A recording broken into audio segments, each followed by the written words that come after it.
बिस्मिल्लाहिर्रहमानिर्रहीम। शुरू अल्लाह ताला के बाबरकत नाम से जो बड़ा मेहरबान नहायत रहम करने वाला है। अस्सलाम वालेकुम, a happy good morning. Welcome to progressive teachers training 2020-21। मी शादी यूसुफ। टॉपिक स्टार्ट करने से पहले मैं आपको एक मोटिवेशनल स्टोरी सुनाना चाहूँगी। एक बादशाह के बेशुमार गुलाम थे।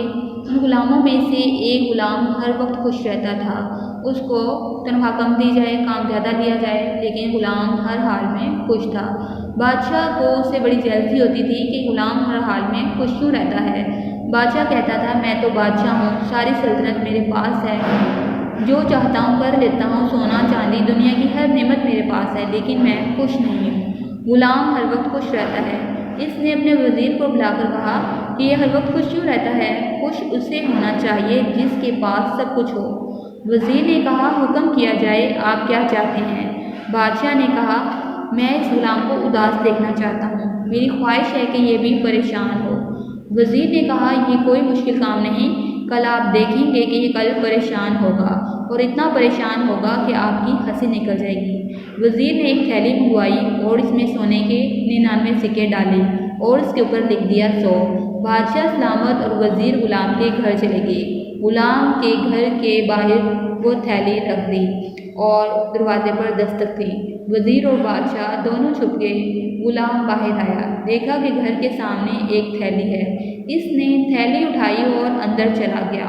बादशाह ने कहा, मुझे तो कोई परेशानी नज़र नहीं आई। वज़ीर ने कहा, अगर वो परेशान ना हुआ तो आप मेरी गर्दन उतार दीजिएगा। थोड़ी देर बाद गुलाम बाहर आया। इसके चेहरे की हवाइयाँ उड़ी हुई थीं। वो ज़मीन पर कुछ ढूंढ रहा था। कुछ देर बाद इसका पूरा ख़ानदान बाहर आ गया, जैसे वो कुछ ढूंढ रहे हैं। वो ज़मीन पर हाथ मार रहे हैं। बादशाह ने वज़ीर से पूछा, ये क्या तलाश कर रहे हैं। इस शख्स ने अंदर जाकर देखा कि थैली के अंदर 99 सिक्के हैं और ऊपर 100 लिखा हुआ है। तो वो सिक्का तलाश कर रहे हैं, यानी कि जो सिक्का कम है उसको तलाश कर रहे हैं। अब पूरा ख़ानदान एक सिक्का तलाश कर रहा है। फिर पूरी गली में तलाश शुरू कर दी गई। वज़ीर और बादशाह चले गए। बादशाह ने देखा कि गुलाम अगले दिन लेट आया और इसके चेहरे पर परेशानी थी। बादशाह ने पूछा, क्या परेशानी है, ये आंखें तुम्हारी इतनी क्यों सूजी हुई हैं। तो इसने बताया कि मैं सारी रात जागता रहा हूँ, मैं एक उलझन में था। बादशाह से कोई हुक्म देता, वो आगे से कोई काम करता। उसने बादशाह से कहा, बादशाह सलामत, मैं आपसे एक बात शेयर करना चाहता हूँ। उसने कहा कि मैं बहुत खुश था, अचानक मेरे दरवाजे पर दस्तक हुई और दरवाजे के दहलीज पर एक थैली थी। मैं बहुत परेशान था कि इसके अंदर 99 सिक्के थे और ऊपर 100 लिखा हुआ था। एक सिक्का कहाँ गया। मैं कल से वो सिक्का तलाश कर रहा हूँ। खोए हुए सिक्के ने मेरी ज़िंदगी अजीरन कर दी है। बादशाह ने कहा, बेटा ये थैली तो मैंने रखवाई थी। बादशाह ने कहा, तुम्हारी ज़िंदगी में सुकून इसलिए था कि तुम्हारी ज़िंदगी में कुछ था ही नहीं। तुमने 99 सिक्कों का शुक्र अदा करने के बजाय एक सिक्के की तलाश में पड़ गए। वज़ीर ने कहा, ऐ नादान इंसान, अगर तुम खुश रहना चाहते थे तो तुम्हें चाहिए था कि 99 सिक्कों का शुक्र अदा करते। हम सब भी इस बेवकूफ़ गुलाम की तरह हैं। जो कुछ अल्लाह ताला ने हमें दिया है हम उसका शुक्र अदा नहीं करते। एक सिक्के के चक्कर में सारी ज़िंदगी अकारत कर देते हैं। हम 100वें सिक्के की तलाश में 99 सिक्के भी ज़ाया कर देते हैं।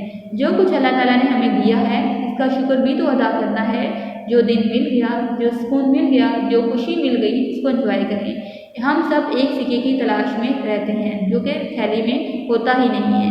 आप और मैं जब तक 99 के चक्कर से बाहर नहीं निकलेंगे तो हमें कुछ भी हासिल नहीं होने वाला। जो है हमारे पास, हमें क्या करना चाहिए, अल्लाह ताला का शुक्र अदा करना चाहिए, यानी कि जो नेमत मिल गई है उसको एंजॉय करें। हम एक सिक्के की तलाश में अपनी पूरी ज़िंदगी ज़ाया कर देते हैं। इसलिए एक खोए हुए सिक्के की तलाश बंद कर दें। जो हासिल हो गया कुदरत ने दे दी है, इसे खुशी खुशी ले लें। घर में पड़ी हुई खुशियों को छोड़कर हम खोए हुए सिक्कों की तलाश में रहते हैं। कुदरत ने जो दे दिया है उसका शुक्र अदा करें। कुरान मजीद में इरशाद होता है, लान शुकरतुम लाज़िदन्नकुम, यानी कि अगर तुम शुक्र अदा करोगे तो तुम्हें और ज़्यादा दिया जाएगा। यानी कि जो हमारे पास है उसका शुक्र अदा करें। इसके लिए मैं शेयर कहना चाहूँगी कि हज़ारों ख्वाहिशें ऐसी कि हर ख्वाहिश पे दम निकले। हज़ारों ख्वाहिशें ऐसी कि हर ख्वाहिश पे दम निकले। बहुत निकले मेरे अरमान, लेकिन फिर भी कम निकले। आज का जो मेरा टॉपिक है वो है paragraph writing. Paragraph writing matric exam में 10th क्लास में 15 मार्क्स का क्वेश्चन आता है जिसमें पैराग्राफ राइटिंग, यानी कि एक क्वेश्चन होता है जिसमें 3 ऐसे होते हैं, 3 पैराग्राफ होते हैं, 3 पैराग्राफ में से कोई सा भी एक सिलेक्ट करना होता है, वो पैराग्राफ 15 मार्क्स का होना है। तो आज को हम देखेंगे कि पैराग्राफ किस तरह हमने अटैम्प्ट करना है। Today lesson is paragraph writing. In this lesson we will learn how to construct a good paragraph. The paragraph have a single topic is called good paragraph. Paragraph क्या होता है? Paragraph is derived from the Greek words para, यानी कि paragraph जो है वो यूनानी जुबान पैरा से निकला है, which means beyond, जिसका मतलब दस्तरस से बाहर होना है, and graphein means to write which when put together denote explanation. Graphene का मतलब है कि जो हमें पैराग्राफ दे दिया गया उसके बारे में वजाहत को बयान करना है। Refers to a group of related sentence developing a single topic और part of a larger topic, यानी कि जो हमें पैराग्राफ दे दिया गया है उसके बारे में एक जैसे जुमलों का मजमूआ हमने लिखना होता है। हिस्ट्री ऑफ पैराग्राफ राइटिंग, यानी कि पैराग्राफ राइटिंग की हिस्ट्री क्या है? The earliest attempt at describing what a paragraph was and how to be written was piecemeal affair that all changed in 1866, यानी कि पैराग्राफ के बारे में जो कोशिश की गई वो सब चेंज होगी 1866 में, when the first systematic theory of the paragraph arrived in Aberdeen logic professor Alexander Banks, जब मंथी के पहले प्रोफेसर एबरडीन प्रोफेसर जो अलेक्जेंडर बैंस ने इसके बारे में पैराग्राफ के बारे में लिखा। पैराग्राफ का पर्पस क्या है, यानी कि पैराग्राफ लिखने का पर्पस क्या है? Paragraph is a shorter version of N essay, यानी कि जो पैराग्राफ है वो ऐसे एक छोटा रूप होता है, यानी कि जो पैराग्राफ होता है इसमें हम छोटा लिखते हैं और ऐसे में हम थोड़ा बड़ा करके लिखते हैं, यानी कि ज़्यादा वजाहत बयान करनी होती है। द एक्सटेंडेड और development of a paragraph leads to an essay, यानी कि जब हम पैराग्राफ को ज़्यादा बढ़ा चढ़ा कर लिखेंगे तो वो ऐसे की शक्ल अख्तियार कर लेगा। A paragraph has an opening sentence followed by supporting statement and finally a conclusion, यानी कि पैराग्राफ के बारे में हमने एक पैराग्राफ हमारा 5 से 10 लाइन का होना चाहिए और इसमें कंक्लूजन जो है लाजमी होना चाहिए। वर्ड लिमिट का हमने लिहाज रखना है और जो पैराग्राफ है इसके बारे में हमें जो है इसके बारे में बेहतरीन जो एग्जाम्पल है वो मैच की है। जिस तरह हम मैच देखते हैं तो मैच देखने से पहले हम अंदाज़ा लगा लेते हैं कि फ़लाँ टीम बहुत अच्छा खेल रही है तो इसलिए वो टीम विन करने वाली है, तो इसलिए हमारा पैराग्राफ की भी ओपनिंग इतनी अच्छी होनी चाहिए कि जो हमारा एग्जामिनर है उस पर अच्छा इम्पैक्ट पड़े और वो हमें अच्छे मार्क्स दे दे। तो पैराग्राफ लिखने का मकसद क्या है? To make it easy for one to communicate ideas by setting of the single topic which is developed और by providing clear distinction between the separate part of a larger composition.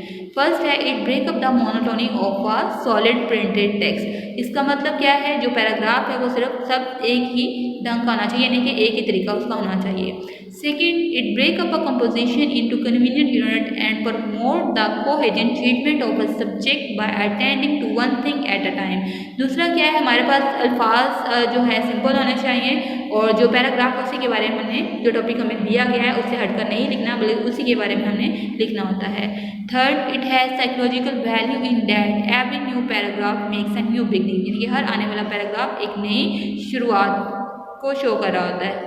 The reader feels the simulation of renowned interest with each indentation that appears on the page, यानी हर आने वाला जो paragraph है उसमें जो reader है यानी जो एग्जामिनर है वो गौर कर रहा होता है। स्ट्रक्चर ऑफ द पैराग्राफ, यानी कि पैराग्राफ के बारे में स्ट्रक्चर क्या है, इसके ढांचा क्या है? The first sentence is indented and all other sentence are aligned to form a block, यानी कि जो पैराग्राफ है जो सबसे पहला होता है पैराग्राफ वो टॉपिक से मुंसलिक होता है और जो बाकी पैराग्राफ हैं वो इस जुमले से मुंसलिक होते हैं।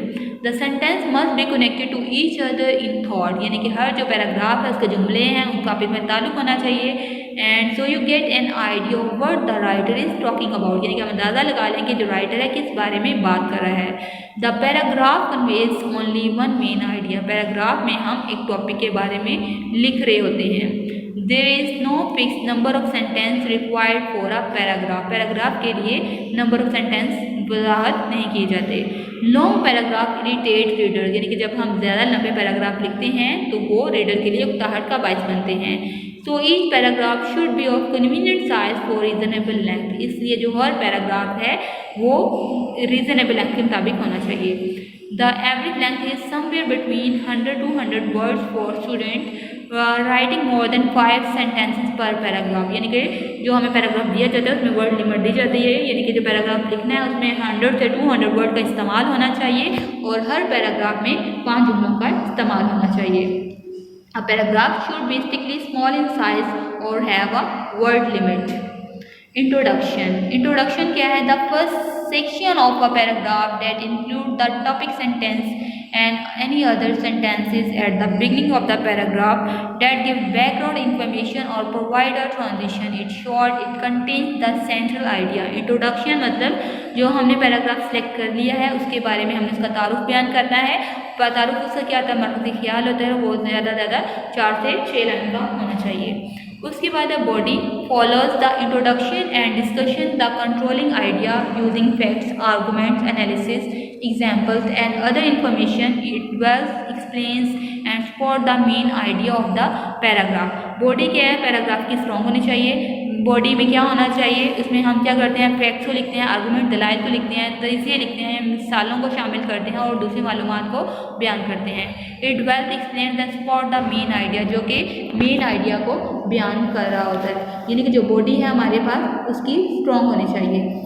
तो उसके लिए जो कंक्लूजन है वो क्या है? The final section summarise the connection between the information discuss in the body of the paragraph and the paragraph controlling idea. Conclusion का मतलब क्या है?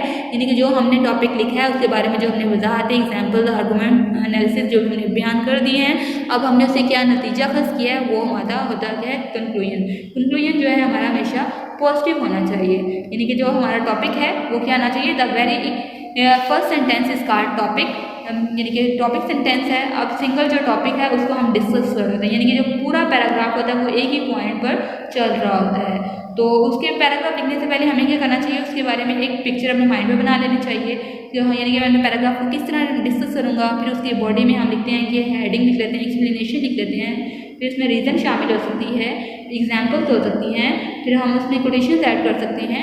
यानी कोटेशन, यानी कि एक पैराग्राफ एक स्टूडेंट लिखता है उसमें कोटेशंस का इस्तेमाल नहीं है, यानी कि सबका पैराग्राफ एक जैसा है तो एग्जामिनर उसको ज़्यादा मार्क्स नहीं देगा। यानी कि एक जो स्टूडेंट है वो थोड़ा डिफरेंट लिख रहा है, यानी कोटेशन का इस्तेमाल कर रहा है, उसमें वर्ड्स लिमिट का ख्याल रखा हुआ है, ग्रामर की मिस्टेक नहीं है, तो वो जो होगा एग्जामिनर उसको ज़्यादा अच्छे मार्क्स देगा।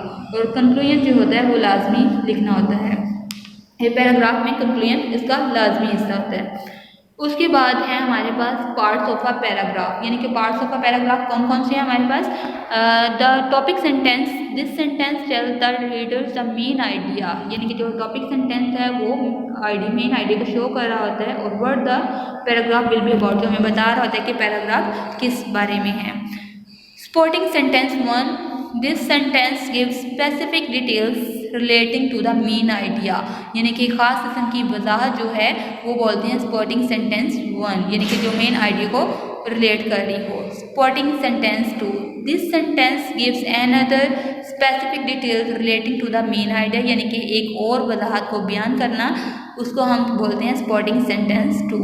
Supporting sentence 3, this sentence gives more specific details relating to the main idea, यानी कि मेन आइडिया के लिए एक ख़ास किस्म की जो वजाहत है उसको हम बोलते हैं supporting sentence 3। Concluding sentence, this sentence refers to the topic sentence and sum of the main idea of the paragraph. Conclude करना, यानी कि क्या हमने नतीजा खस किया उसको बोलते हैं कंक्लूजन। कंक्लूजन हमेशा पॉजिटिव होना चाहिए, इसमें हम सोल्यूशन भी दे सकते हैं। इंट्रोडक्शन में क्या है? हम टू द पॉइंट लिखते हैं, बॉडी क्या स्ट्रॉन्ग होनी चाहिए और कंक्लूजन क्या हमेशा पॉजिटिव होना चाहिए। टॉपिक सेंटेंस क्या है हमारे पास? जिस तरह टॉप 1 है, यानी कि वो हमारा टॉपिक सेंटेंस है, तो इसी तरह जो सपोर्टिंग सेंटेंस है वो हमारे पास क्या है? The meat and the other layers are supporting sentence, the facts और detail that gives more information about topic, ये हमारा क्या है? Supporting sentence. कंक्लूडिंग क्या है? सेंटेंस रिस्टेट योर टॉपिक, यानी कि इसमें हम क्या करते हैं? अपने टॉपिक को कंक्लूड कर रहे होते हैं, उसमें क्या कंक्लूजन, क्या नतीजा हमने अखज़ किया है।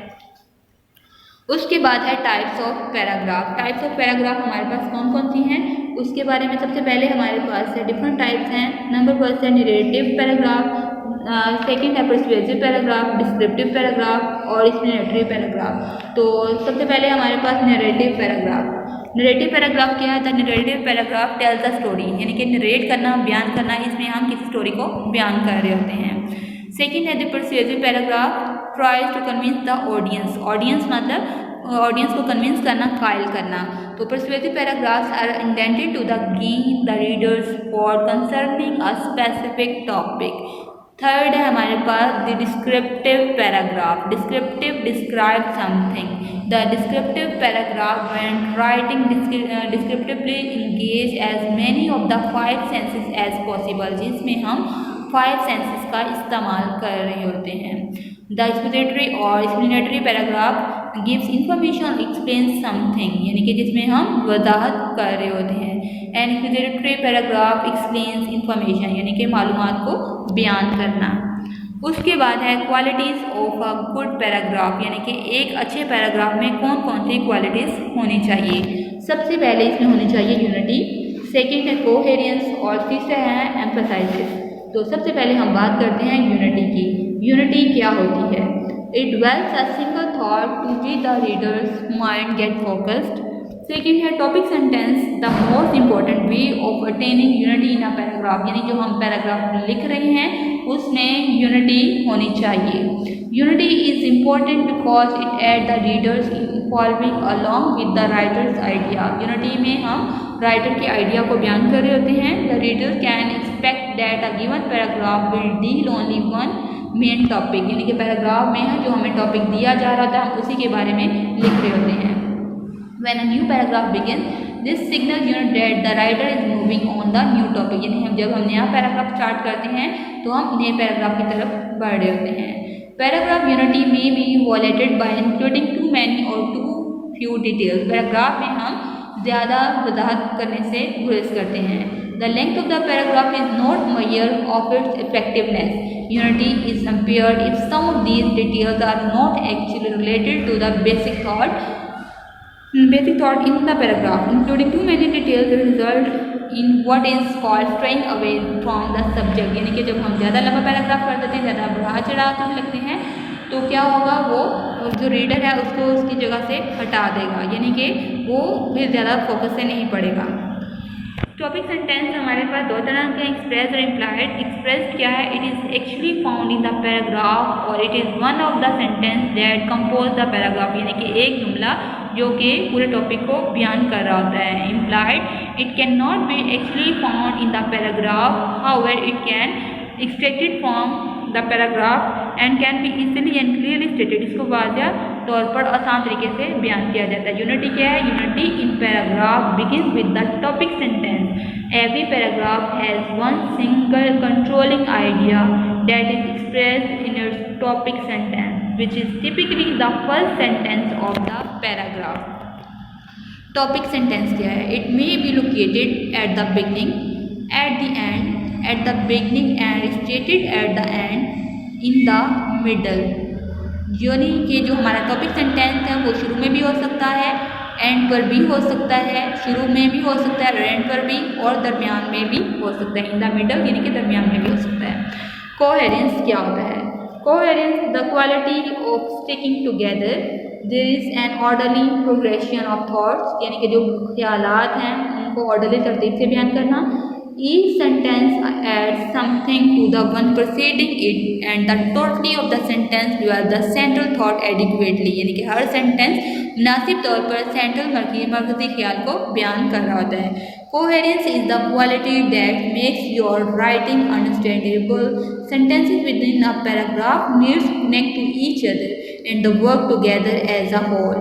One of the best way to use transition words. These words create bridges from one sentence to the next. Coherence may be obtained in 3 ways. कौन कौन से तरीके हैं? By the order in which the sentence are arranged, यानी कि sentence किस तरह arrange किए गए हैं। By the repetition of reference of the key terms, यानी कि बार बार जो वर्ड को हम रिपीट कर रहे होते हैं। By the use of transition expressions. उसके बाद है by the order in which sentence are arranged, यानी कि किस लिहाज से अरेंज किया गया है। नंबर 1 है kinds of arrangement, इसमें है chronological order, space order और logical order। फर्स्ट है हमारे पास by the order in which sentences are arranged. Chronological order, time order in which the incident occurred, यानी कि कब वाक़या रूनुमा हुआ, यानी कि तरीक़ी लिहाज से हमने देखना है कि जो हम सेंटेंस लिख रहे हैं तो वो तरीक़ी लिहाज से हमने उसको देखना है। जिस तरह कायदे-ए-आज़म के बारे में पैराग्राफ लिखना है तो हमने देखना है कि उनका तारीख़ में क्या काम था, कब वो पैदा हुए, कब उनका इंतकाल हुआ। तो इस लिहाज से हमने तरीक़ी लिहाज से क्रोनोलॉजिकल ऑर्डर को देखते हैं।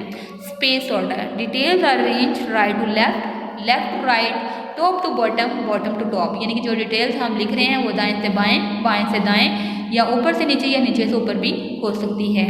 लॉजिकल ऑर्डर यानी कि मंतकी अंदाज, details are arranged from general to specific, यानी कि जो डिटेल हम बयान कर रहे होते हैं वो ख़ास से आम, फ्रॉम स्पेसिफिक टू जनरल, ख़ास से आम या आम से ख़ास भी हो सकती हैं।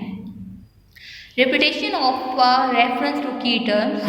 As you develop your paragraph, you have to clarify, explain or rephrase information to keep the important ideas in your mind. यानी कि पैराग्राफ लिखने से पहले हमें इसके बारे में अपने माइंड में एक पिक्चर बनानी होती है, यानी कि किस तरह हमने अहम ख्यालात को बयान करना होता है। Repetition of a reference to key terms, 4 ways हैं इसके।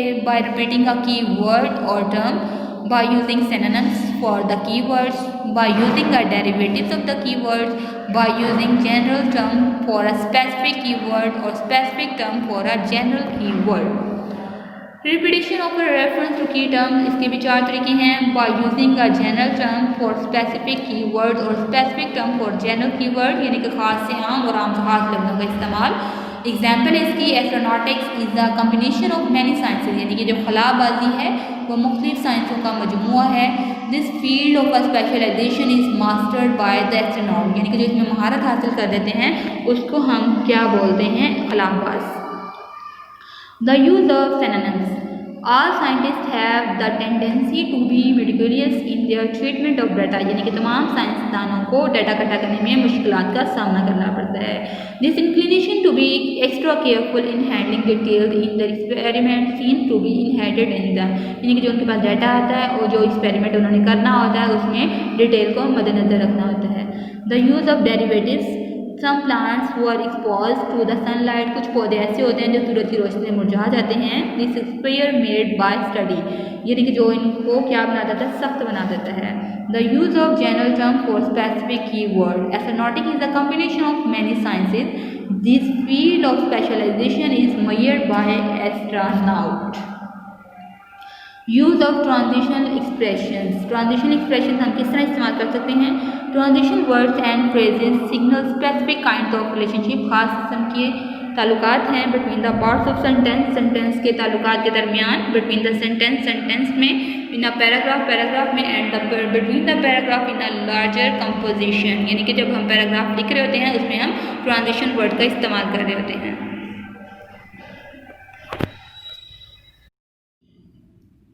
But the secret of the paragraph writing lays in 4 essential elements, which when used correctly can make a paragraph a good paragraph. 5 elements of a paragraph is, first is meaning, ideas, evidence, analysis, concluding sentence. सबसे पहले हमने देखना है कि जो हमने decide करना है, टॉपिक हमने लिया उसके बारे में डिसाइड करना है। दूसरा टॉपिक है हमारे पास। तीसरा है कि अपने पॉइंट को किस तरह लिखना है। फिर पैराग्राफ के मीनिंग क्या हैं, उसके बारे में हमने क्या प्रूफ रीडिंग देनी होती है।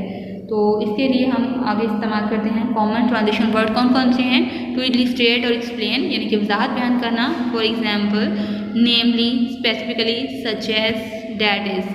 To emphasise, indeed, in fact, specifically, of course, most important, यानी कि वर्ड हम इस्तेमाल कर सकते हैं। ये हमारे पास क्या है, ट्रांजिशन वर्ड्स हैं। To summarize, on other hand, in short, of the whole, to sum up, to show addition, इसलिए कौन से वर्ड ट्रांजिशन वर्ड इस्तेमाल हो सकते हैं, and also as well as, further, moreover, likewise, to show time, once, after, always, as soon as, eventually, later, than, to show place, in front of, on the other side, inside, nearby, next to show conclusion, therefore, for this reason, hence, as a result, to contrast, but even so, on the other hand, nevertheless, yet, on the contrary. Emphasizes, अब हम बात करते हैं emphasizes की। The important ideas here are made to stand in writing. Certain ideas can be emphasized by the use of such techniques. यानी कौन कौन से टेक्निक हम इस्तेमाल कर सकते हैं। सबसे पहला पोजीशन, नंबर 2 है हमारे पास प्रोपोर्शन, थर्ड है parallel structure. emphasizes by position. The emphatic parts of the paragraph are the beginning at the end.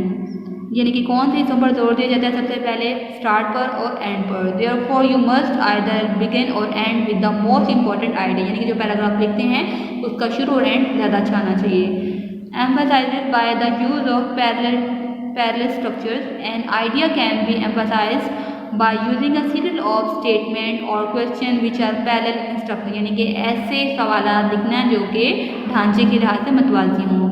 Emphasizes by proportion. Proportion means regulating the length of the introduction, discussion and conclusion in relationship to each other. यानी कि जो हम proportion लिख रहे हैं वो किस तनासुब से हैं। In the introduction, the reader is told on what will be discussed in the paragraph. Introduction में लिखते हैं कि पैराग्राफ के बारे में, यानी कि टॉपिक क्या है। The middle part contains the substance of the topic which has to be developed more fully. यानी कि मिडल में हम उसकी बॉडी के बारे में लिख रहे होते हैं। This part of emphasized by the fact that more space is devoted to it. यानी कि मिडल पार्ट में हम क्या करते हैं, यानी कि बॉडी को बयान कर रहे होते हैं, एंड पर हम उसका कंक्लूजन लिख रहे होते हैं। How to we get full marks. यानी कि जब हम पैराग्राफ करते हैं तो हम उसमें किस तरह से मार्क्स ले सकते हैं। नंबर 1 है pick topic as per choice. यानी कि जो हमें 3 पैराग्राफ आगे हैं उसमें सबसे पहले सिलेक्ट करना है कि जो पैराग्राफ बहुत ज़्यादा अच्छा आता है उसको हमने लिखना है। Make point before writing on a topic. यानी कि जो हमने टॉपिक सिलेक्ट कर लिया उसके बारे में जो अहम पॉइंट है, अहम नकात हैं, उसको अपने माइंड में रख लें। Right introduction and conclusion. यानी कि जब भी पैराग्राफ लिखे उसका इंट्रोडक्शन और उसका कंक्लूजन लाजमी लिखते हैं। Remember the word limit. यानी कि जो वर्ड लिमिट दी गई है उसको मद्देनजर लाजमी रखना है। यानी उसे हम कम लिखेंगे फिर भी मार्क्स कम, अगर ज़्यादा लिख देंगे तो फिर भी मार्क्स कम हो सकते हैं, इसलिए वर्ड लिमिट का लाजमी ध्यान रखना होता है। Proof reading of a correct paragraph. Proof reading क्या है। Analyse the structure. One of the essential step in correcting a paragraph is to analyse the structure of the paragraph. यानी कि जो हम पैराग्राफ लिख रहे हैं उसके बारे में तजिया करना। Correct the punctuation, correct the grammar और करेक्ट द स्पेलिंग मिस्टेक। जो हम पैराग्राफ लिख रहे हैं उसमें ग्रामर ठीक होनी चाहिए। यानी कि जो हम पैराग्राफ लिखते हैं वो बहुत ज़्यादा लंबा है लेकिन उसमें स्पेलिंग मिस्टेक बहुत ज़्यादा, तो एग्जामिनर हमें कभी भी मार्क्स नहीं देगा। इसलिए जो हमने पैराग्राफ लिखना है वो कम से कम अगर छोटा भी है लेकिन उसमें स्पेलिंग मिस्टेक, ग्रामर की मिस्टेक बिल्कुल भी नहीं होनी चाहिए। अगर ग्रामर मिस्टेक होंगी तो एग्जामिनर हमें कभी भी अच्छे मार्क्स नहीं देने वाला। यानी कि एक हम पैराग्राफ लिखते हैं, जिस तरह पैराग्राफ हमारे पास है, trees are useful to us, they clean the air around us, they give us energy oxygen, on hot days they give us shade. यानी कि ये पैराग्राफ है जैसे ट्रीज के बारे में है, तो सारा क्या है पैराग्राफ ट्रीज के बारे में है। अगर सेकेंड पैराग्राफ है हमारे पास, my name is Amna, Tom is a good boy, there is a car which is Honda, Ayesha love cooking food. तो ये क्या है, यानी कि जो ऊपर वाला पैराग्राफ हमें बयान किया है वो क्या है, सारा एयर के बारे में था, लेकिन सेकंड वाला जो पैराग्राफ है इसमें मुख्तलिफ सेंटेंसेस का मिक्सचर है, तो ये सेकंड वाला पैराग्राफ ठीक नहीं है। तो इसलिए एग्जामिनर भी देखता है कि कौन सा पैराग्राफ ठीक है। यानी कि जो पैराग्राफ जिस टॉपिक की हम बात करें, टॉपिक से हटकर हमने बिल्कुल भी नहीं लिखना। टॉपिक से हटकर लिखेंगे तो फिर क्या होगा, एग्जामिनर कभी भी अच्छे मार्क्स नहीं देगा। यानी कि हमारा स्टार्ट अच्छा होना चाहिए। यानी कि रीडर आपका तभी पैराग्राफ पढ़ेगा जब आपका स्टार्ट अच्छा होगा। यानी कि शुरू से ही अगर आपने खराब लिखा है, स्पेलिंग मिस्टेक शुरू से ही है, तो एग्जामिनर कभी भी आपको अच्छे मार्क्स नहीं देने वाला। इसलिए जो पैराग्राफ है उसका एंडिंग भी हमेशा पॉजिटिव होना चाहिए। ये तभी हो सकता है जब हम इसकी प्रैक्टिस करेंगे। यानी प्रैक्टिस के लिए ज़रूरी है कि जब हम पैराग्राफ याद करें तो इसको बार बार लिख कर देखें। इससे क्या होगा, हमारे स्पीड भी बढ़ेगी और साथ साथ हमारे जो स्पेलिंग मिस्टेक है वो भी कम होंगी। यानी कि जब हमने पैराग्राफ लिखना है सबसे पहले हमने टॉपिक को समझना है। यानी कि हमारी ओपनिंग अच्छी होनी चाहिए, तो इस तरह हमारी जो बॉडी है वो स्ट्रॉन्ग होनी चाहिए। जो हम टॉपिक लिख रहे हैं वो टू द पॉइंट होना चाहिए। इसमें मुश्किल अल्फाज का इस्तेमाल बिल्कुल भी ना करें। आपका मकसद क्या है, सिर्फ रीडर को समझाना है। यानी कि जब हम पेपर सॉल्व कर रहे होते हैं तो हमारे सामने ऐसा होता है कि जैसे एग्जामिनर को कुछ भी नहीं आता, हमने उसको समझाना है, तो यानी हमने उसको डिटेल देनी होती है कि हम किस तरह बयान कर रहे हैं। तो ये नहीं कि जो पैराग्राफ हमेशा अच्छा होना चाहिए। अगर हम एक ही पैराग्राफ में मुख्तलिफ जुमले इस्तेमाल करेंगे जो इसमें रिलेट नहीं करते तो वो पैराग्राफ कभी भी अच्छा नहीं होगा और एग्जामिनर उसमें कभी भी अच्छा मार्क्स नहीं देने वाला। तो इसलिए जो पैराग्राफ है उसे एक दफ़ा लिख कर उसको दोबारा से ज़रूर पढ़ना चाहिए। इससे क्या होगा, मिस्टेक का भी पता चल जाएगा और आपको तसल्ली भी हो जाएगी कि आपका पैराग्राफ अच्छा है। तो टॉपिक का इख्तिताम में एक बात भी करूँगी कि आपकी ज़िंदगी में आने वाले उस्ताद कराम में बेहतरीन उस्ताद वो है जो आपके सोचने का अंदाज ही बदल दे। Thank you so much. Stay home, stay safe.